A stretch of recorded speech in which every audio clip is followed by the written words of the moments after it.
జగన్మోహన్ రెడ్డి గారి సమక్షంలో జగన్మోహన్ రెడ్డి గారి నాయకత్వంలో పనిచేయడం కోసం ఈ రాష్ట్రంలో కూటమి ప్రభుత్వం ఎన్డీఏ ప్రభుత్వం చేస్తున్న ప్రజా వ్యతిరేక రాష్ట్ర వ్యతిరేక కార్యక్రమాలని అడ్డుకోవడం కోసం వారి నాయకత్వంలో ప్రజల పక్షాన పోరాటం కోసం ఈ రోజున నిర్ణయించుకున్నాం.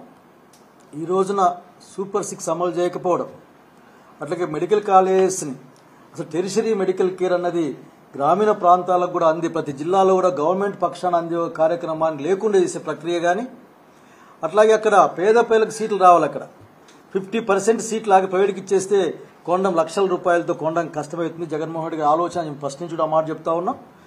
అట్లాగే ఎడ్యుకేషన్ మీద జగన్మోహన్ రెడ్డి గారు ఆ రోజున ఆ గవర్నమెంట్లో చేసిన అనేకమైన ఎడ్యుకేషన్ ఉంటే ముందుకెళ్తారనే ఒక భావనను కూడా ప్రజలకు తీసుకొచ్చిన టైంలో దీన్ని కూడా ఇంకో విధంగా ఆలోచించే కార్యక్రమాన్ని చూస్తూ ఉన్నాం. చివరికి రోడ్లు కూడా ప్రైవేట్ వాళ్ళ చేతుల్లో పెట్టి మన జేబుల్ని కాల్చే ప్రయత్నం చూస్తూ ఉన్నాం. అన్నిటికీ మించి నేను ఒక మాట చెప్పాలనుకుంటా ఉన్నాను. ఆ రోజున ఏదో ఇబ్బంది పడ్డామనుకుంటే అటువంటి ఇబ్బందికరమైన పరిస్థితులు లేకుండా చేయడం అనేది ప్రభుత్వ పక్షాన ఉండాలా. అట్లా కూడా కక్షపూరితమైన ధోరణి దేవుడికి మంచిది కాదు ఇది అన్న విషయాన్ని కూడా గుర్తు చేసుకుంటా ఉన్నాను. సో ఈ రోజున ప్రజల సంక్షేమానికి, రాష్ట్రం సంక్షేమానికి, రాష్ట్రం బలోపేతానికి కూటమి ప్రభుత్వం చాలా అన్యాయం చేస్తూ ఉందని నమ్ముతా ఉన్నాం. దాన్ని ఖచ్చితంగా ఎదుర్కోవడం కోసం అనంతపురం జిల్లాలో దాన్ని గట్టిగా పనిచేస్తాం. అట్లాగే రాయలసీమలో కూడా పనిచేస్తాం.